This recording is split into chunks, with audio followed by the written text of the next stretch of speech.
আসসালামু আলাইকুম বন্ধুরা, গুড মর্নিং সবাইকে। কেমন আছো তোমরা সবাই?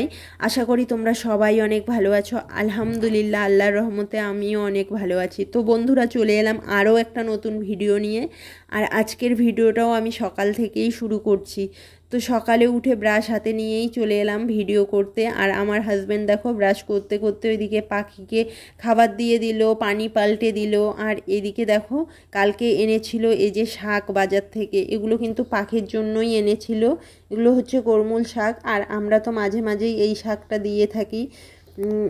তো সপ্তাহে একদিন দেওয়ার চেষ্টা করি ওই শাকটা। তো কালকে বাজার থেকে এনেছিল, আজকে দেবে বলে দেখো এদিকে শাকটাকে ধুয়ে নিল আর একটু একটু করে এখন সব খাঁচায় দিয়ে দেবে, 3টে খাঁচাতেই দিয়ে দেবে। তো তারপর আমার হাজব্যান্ডের মনটা খুবই খারাপ হয়ে গেল পাখিকে শাক দেওয়ার পরে। ও একটা জিনিস দেখে মনটা খুবই খারাপ করে ফেললো। তো কি জিনিস চলো তোমাদের বলি। তো তোমরা তো আগের ভিডিওতে পাখির ডিমগুলো দেখেইছিলে, কত সুন্দর হয়েছিল ডিমগুলো। এই যে ককটেল পাখিগুলো কিন্তু ডিমগুলো দিয়েছিল, এর আগেও এই ডিম দিয়েছিল, তো নষ্ট করে ফেলেছিল। তো এবারও কিন্তু পাখিগুলো ডিমগুলোকে নষ্ট করে ফেলেছে। তোমরা তো দেখেছো 3টে ডিম ছিল, তো একটাকে ভেঙে পুরো গুঁড়ো করে ফেলেছে। আর দুটো দেখো আমার হাতে, কারণ হাতে কিভাবে আসলো বলো তো, আমার হাজব্যান্ড হাঁড়িটাকে খুলে ফেললো, যে হাঁড়িতে ডিমগুলো ছিল। তো ওই হাঁড়িটাকে খুলে ফেললো, খুলে দেখলো যে ডিমগুলো একদমই নষ্ট করে ফেলেছে। তো ওর মনটা খুবই খারাপ হয়ে গেল, আমারও মনটা খারাপ হয়ে গেছে। বারবার যদি এরকম হয় মনটা তো খারাপ হওয়ারই কথা। জানি না কী কারণে বারবার ডিমগুলো নষ্ট হয়ে যাচ্ছে। তো তার জন্য আমার হাজব্যান্ড আবার হাঁড়িটা খুলে রাখলো, যে বলল 2বার তো এরকম নষ্ট করেই ফেলেছে, তো এখন কিছুদিনের জন্য হাঁড়িটা খোলাই থাক, না হলে এর মধ্যে আবার ডিম দিলে আবারও ওই নষ্ট হয়ে যাবে। যার জন্য ও বলল থাক, এখন খোলাই থাক। তো ও এত যত্ন করে পাখিগুলো, তারপরেও যে এরকম কেন হচ্ছে। তো ওর মনটা একটু খারাপ হয়ে গেল সকাল সকাল, আর আমারও মনটা খারাপ হয়ে গেল সকাল সকালে এরকম একটা জিনিস দেখলে। মনটা তো খারাপ হবেই বলো।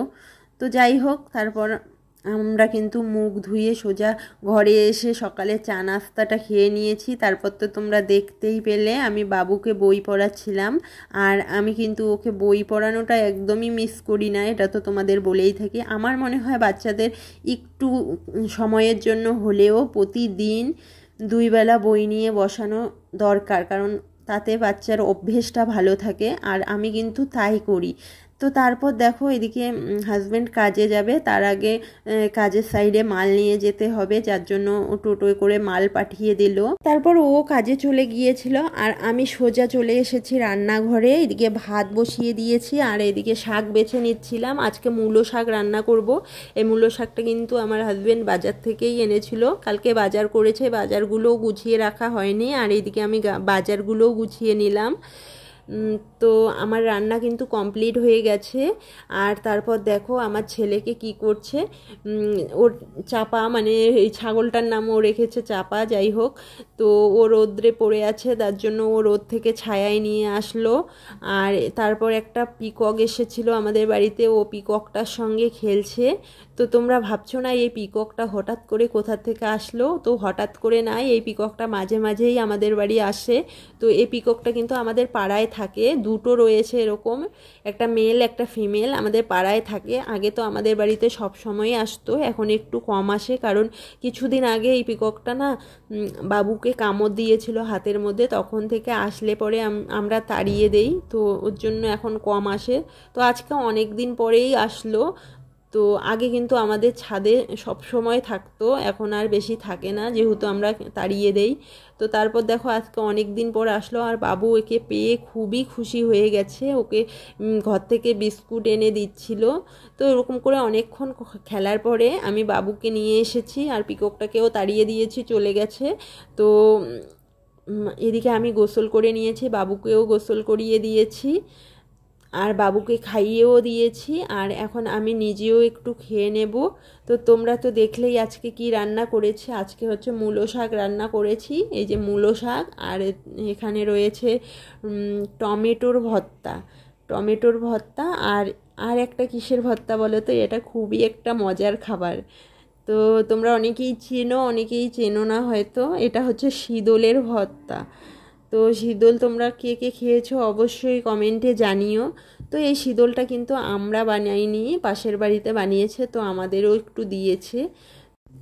তো এই শাকের সঙ্গে কিন্তু শীতলের ভর্তাটা বেশ ভালোই লাগে, তার জন্য আজকে আমি করেছিলাম। আর তারপর খাওয়া দাওয়ার পরে আমি একটু কুরআন পড়ে নিলাম।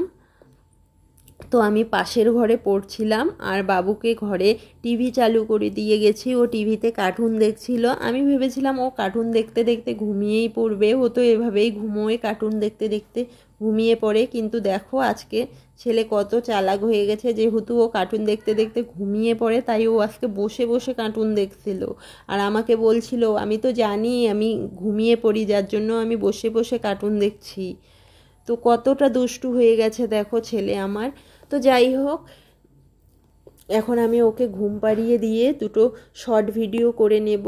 আর ও একদমই ঘুমোতে চাচ্ছিল না, অনেক কষ্টে ঘুম পাড়িয়ে দিলাম ওকে।